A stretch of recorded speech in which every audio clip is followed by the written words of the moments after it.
view, we're rolling out the red carpet for our own Oscar preview of all the buzz, stars, and snubs with help from Oscar-winning guest host Ariana DeBose. Find out who made our list of winners, how Angela Bassett reflects on how her Oscar moment went viral. And would a woman have gotten away with Oscar nominee Timothée Chalamet's speech at the SAG Awards? Plus, why the White Lotus star Patrick Schwarzenegger has the Nepo-Baby blues. Then we're getting our own hot mamas in on the Material Girl TikTok trend. It all starts now on the Weekend View!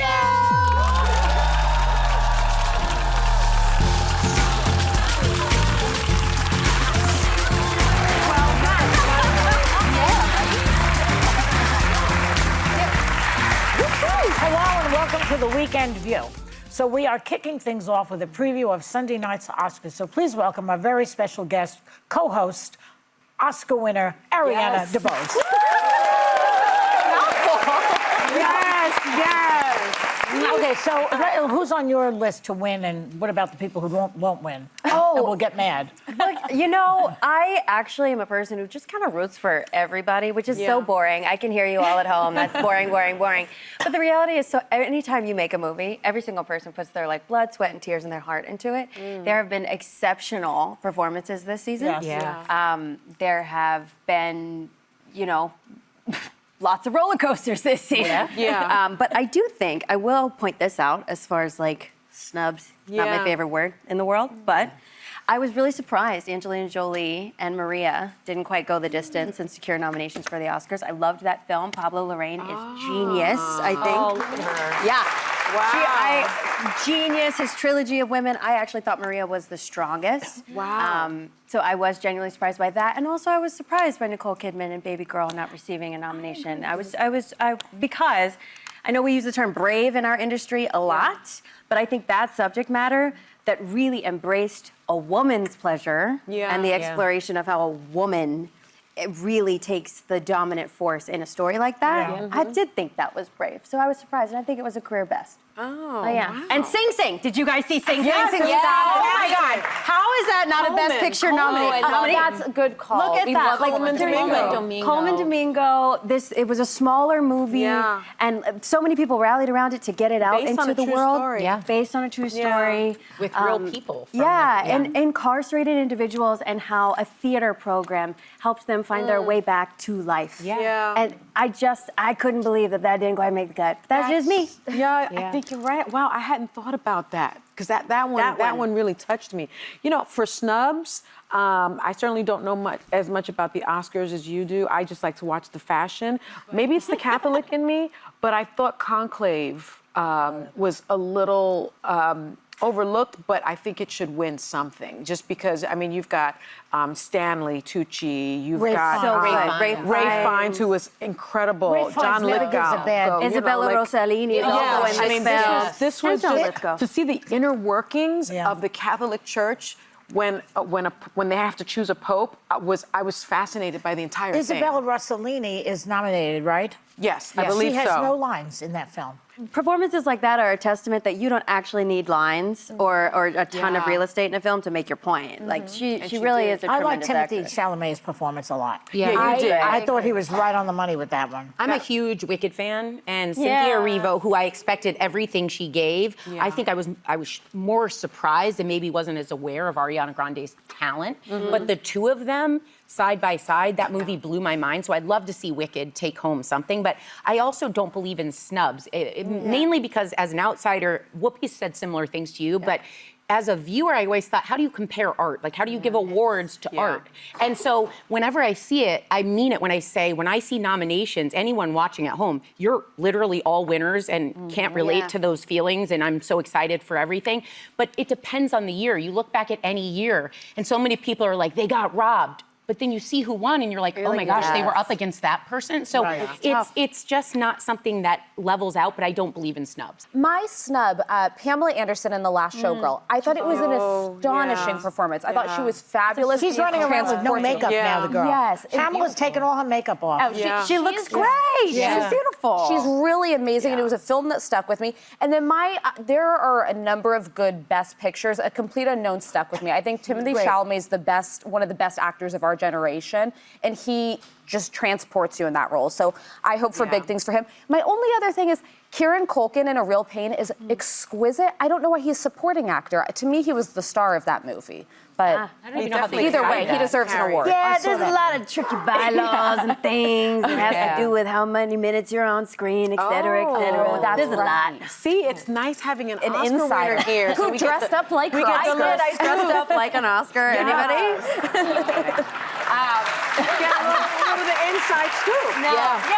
Well, we have an Oscar winner here every day. Yes, Whoopi you do. Goldberg here Whoopi today. Goldberg. That's the only thing. I'm just trying to like give some perspective and make Whoopi proud. Is really what it is. Okay, let's do this topic. A lot of Oscar nominees say their best performance is acting like they're not disappointed when they find out they lost on live TV. But Angela Bassett took a different approach back in 2023. Watch. And the Oscar goes to... Jamie Lee Curtis!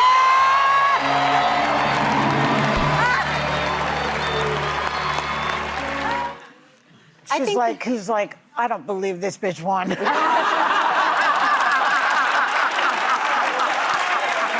is so clear. Yeah, but I think that's probably, it's probably I the, deserve it. it's probably the healthiest actual reaction you could have. I'm living in a time with little kids where you're teaching them, don't run from bad feelings, don't run towards good feelings. You're gonna have all the feelings, be there in real time. And then we socialize that out of young people and say, be polite to everyone. This is sometimes a career, you're so close, you can smell it. It takes years to make these projects, as I'm sure you can vouch. And then to be in that nomination, to be right there, I commend her. I mean, I think that's probably what she was feeling, and it's okay to feel that, and it doesn't take anything away from someone who won. You're on stage there in that moment. You're right. That's me. That is you. And as someone like I know Angela a little bit, but I know Jamie Lee very well as well. And so here's what I'll say. You can't take any of the emotions away from either one of these women. Someone's disappointment doesn't negate someone's joy. And I think there's an inner workings of how all of this stuff works that a lot of the public don't get to see that also compounds the situation. But if you think about Angela's journey, she should have won that Oscar for What's Love Got to Do with It. And she had every right to feel disappointed as a woman of color in this industry when we struggle to feel seen, heard, and valued, both in the context of how much money we're making and the work that we're actually putting out. So there are reasons why Angela feels the way she feels. Again, that does not negate Jamie Lee's right to the joy of having achieved something, because she, in her own right, has worked very hard for many years to carve something out for herself that is independent of her parents. So both things have their own space. Yeah, that's you know, I agree with that. And we now know that there are all these things that are sort of in the background. We think it's just a pure meritocracy, but how does that happen when you're talking about art? But what I found interesting was Angela said she found it interesting that she wouldn't be allowed to be disappointed at an outcome where she thought she was deserving. She believed that she deserved it. I mean, I'm not the most gracious loser. We all know that. And, you know, it's really hard to sit there if you believe that you deserve something and you're supposed to just kind of I believe we have B-roll of Sunny and I not winning a daytime Emmy I'm sure I looked crazy. But you don't realize. Girl. Sunny! Oh, baby! I'm like, oh, wow. I've never seen that. She's like, okay. Oh, all right. Yeah. So they're going that direction. That is literally how I felt. Oh, wow.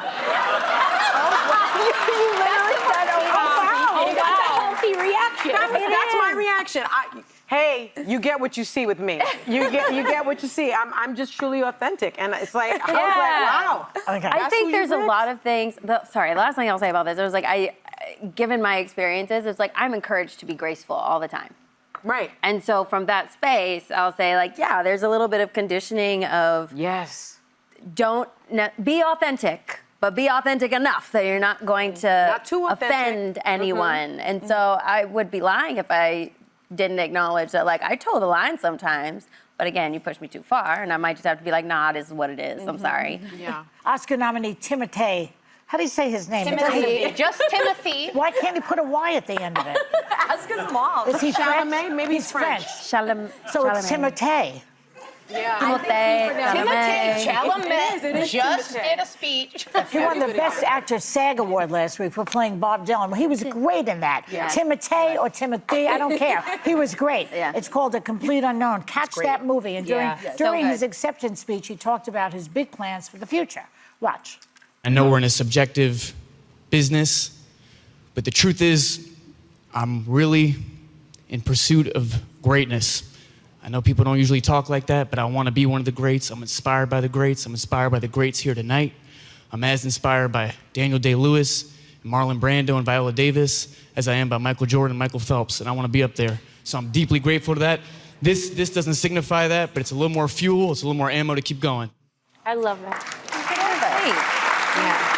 I mean, I'm glad he threw Viola Davis in, a woman. Yeah. A wonderful, great actress, too. Yes. But he mentions he wants to be like actors and swimmers. There are other people in the world besides actors and swimmers. Well, I think he's saying, like, in his craft, he sees them the same way we see iconic sports heroes. I see Albert Einstein. I don't see Michael Phelps. But the He means the best in his field. in his field, and the conversation around he it. swims? He's a swimmer? Oh my gosh. I mean, I'm curious about this. Why a swimmer? The conversation around why it not was Serena whether a Williams? woman could have made the same speech. And I think that's overlooking something here. Every young person we send out into the world, we say, you have to see it to believe it. You have to manifest it. He had such reverence in that speech for, I look at these greats. I'm not there yet. I really want to be one. I think it's silly to minimize that to, well, could have a woman have said? Of course they could have. We should be cheering everyone on that sees it, that reaches for it. I don't know why I would make it bad, you know? Yeah. No, I agree. I think if you're going to be in this line of work, you better have that kind of confidence because they will try to take it away from you every chance that they get. Yeah. I think it's tough. There's a fine line, but if you're about this specific person, he walks the walk and talks the talk. Yeah. You know? So it's like, he is not the problem. I don't think those articles should make him the problem. Yeah. You need, like you said, you need positive people that inspire young people. You need good people to look up to. I think Timmy's one of those guys. And so I think you let him have it. What's wrong with wanting to be great? There's nothing wrong with it at all. Like, I'm surprised at the negative headlines of it because, you know, you should always want to be a better version of yourself and you should always want to be your best self. He's not saying, I want to be better than this person. He's saying, I want to be my best self in my craft. I think that's such an admirable and lofty goal. Well, and he's talking about the craft as the thing because Whoopi makes this point a lot when young actors are like, I want to be an actor. And she says, do you want to be an actor or do you want to be a celebrity? He wasn't saying, I want to win all the awards and I want endorsements and I want to be on billboards. He's saying, I want to be the best at my craft with like a Marlon Brando. And the people he listed are iconic performers. Exactly. And that's admirable. That's what you should strive for. I want to be the greatest talk show host that ever lived. You already are. The Oscar night coverage starts on Sunday at 3:30 p.m. Eastern across ABC stations and streaming on ABC News Live. We'll be right back. We have more. The Weekend View is sponsored by Rock Skincare.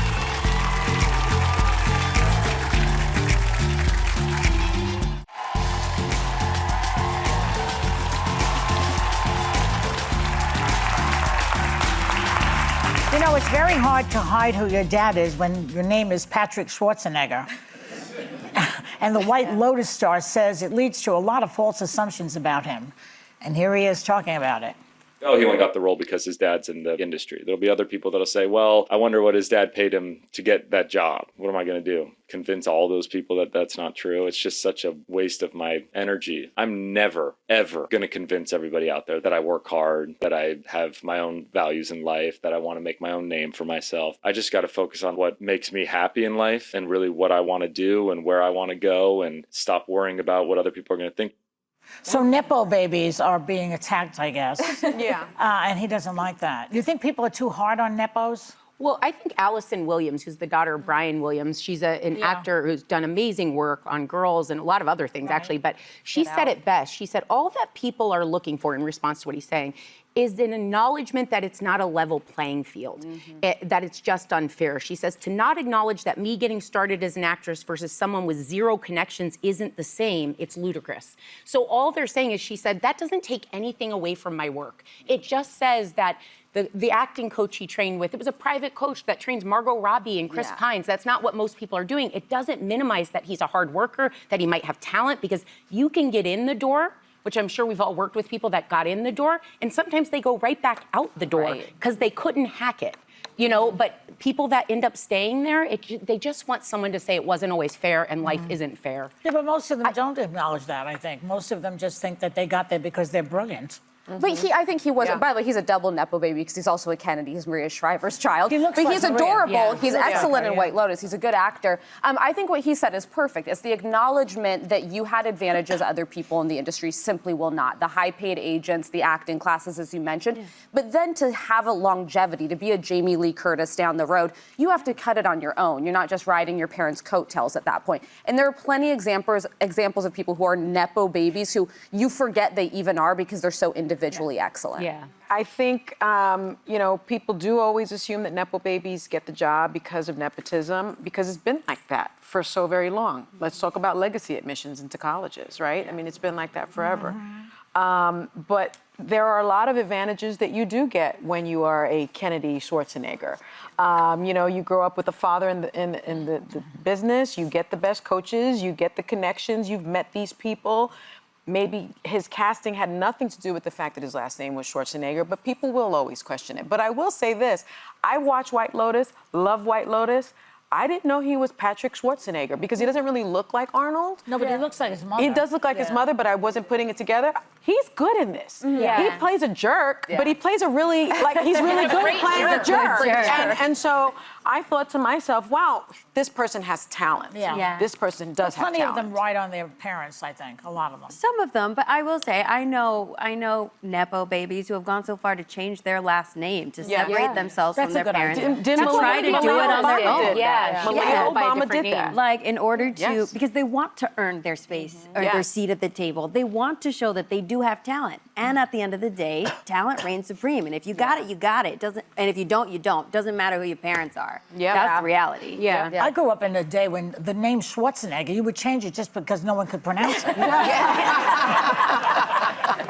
Right? It's true. It's true. Okay, here's another story. There was a TikTok trend that went viral called Material Girl, where people posted old photos that show how their mothers were heartbreakers back in the day. And my co-host got into it with it. So here we go.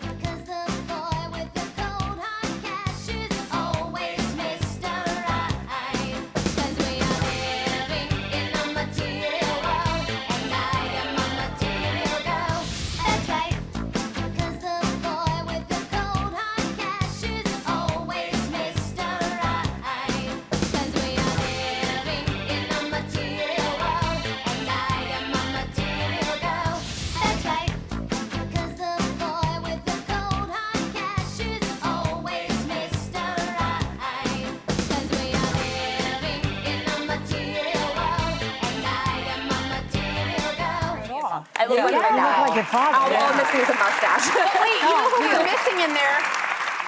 Miss Joy, who was a hot single mom for a Right, because my mother's dead, that's why. Not your mom! I meant you. Look at you. Joy Behar. Look at you, Joy Behar. Okay, cutie. Yes. That was the pre-character Joy day. Behar. You're so beautiful. Dang, Joy. You're beaming. Now you're a hot beaming. grandma. I'm a hot grandma. You're a hot grandma. Yeah, no, there was a moment when I actually had like tight skin. But those days are gone. I don't know, your skin's pretty tight, Joy Behar. No, I mean really, those thighs don't look like that anymore. I cannot leave my mother out because she was a snack. So everybody, Gina DeBose from back in the day. Yeah, nice mama. snack. She's a nice snack. She's a nice snack. And also, you see the resemblance. Yes. I am my mother's daughter. Yes. We have the same face. That's how I feel about my mom. We look exactly We alike. look exactly the same. It's kind of crazy. Anyways, we I love have- you, Mom. You're the best.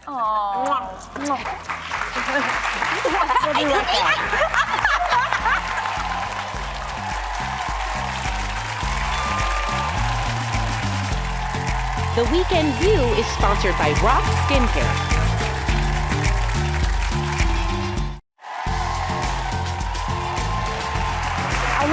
on the Behind the Table podcast with Brian this week, so check it out. So you brought up your younger self having imposter syndrome. This is a common topic we talk about on the show. I mean, I've felt that way sometimes too, but why do you think that's so prevalent in young women? Such a good question. I think, well, I'll say this. Self-doubt is natural. I think no matter how many credentials you have, experience, qualifications, there is having that inner voice of saying, you're not quite good enough, you don't deserve to be here. It exists. I've had it my whole life. I have, as I've gotten older, learned how to use it as a motivator. Barbara Corcoran has a whole bit on this, and I've used it and remembered what she said, that it's like, use that just to make you want to be even better so you can't even question yourself. Because I find I'm my toughest critic. It's actually honestly not external people or factors, but I think women have imposter syndrome more. Men do too, but I just find that we are constantly second guessing. Should I have said this? Did I deserve to be there? Am I as good as I need to be? And I don't know what the cause is, but I think the best solution is use that as a motivator to keep getting even better. I think that's right. And I think sometimes when it goes away, it's time to move on and do something else. I kind of do think so. I think it means that you've reached it and you need the next challenge. I think so. Gabrielle Union was with us today, and she had a question. We had a question for her that we didn't get to, as often happens on this show. It was about a message that she recently posted to women in their 30s. She basically said that your time isn't running out like social media tells you, and you have time to accomplish your goals in your life and your career. Do you feel like time is running out at this point in your life? I mean, that seems crazy. You're so young. No, but I get what she's saying, that I think 30s are when it hits you as a woman of the boxes you need to check. Society says, okay, are you married? If you're not, that's a stress. I'm married. Do you have kids? I'm not yet. We're trying to have kids. That's like a stress. Do you own your home? Are you on your way to? Do you have this title at work? It's kind of when I think we've been told that that's all going to come together. Right. And life is much more complicated than that. There's so much that's been so much with my journey that's been unpredictable, not what I had foreseen, that did delay things. Like, we delayed having kids when we moved to New York and I took this job, but I wouldn't have done it differently. And sometimes you have to give yourself grace and realize there's a right time. There's no perfect time for anything. So you have to make decisions as you go, and also not compare yourselves to others. I think about my best friend from college, Rebecca, my roommate. She had her first kid at 22, and she's got 5 kids. She's got an incredible, beautiful life. And I remember for so many years being like, oh my gosh, she's so ahead of me. She's so ahead of me. It just wasn't for me, different courses. So I think it's smart advice. Your time is not running out. Actually, honestly, you're so young in your life. I haven't even hit peak earning potential yet. That's the 40s are still a big deal, and 50 is the new 40 and 60 is the new 50. You can stream the Views Behind the Table podcast wherever you get your podcasts or watch on YouTube. Have a great day, everyone. Come on. Take a little time to enjoy the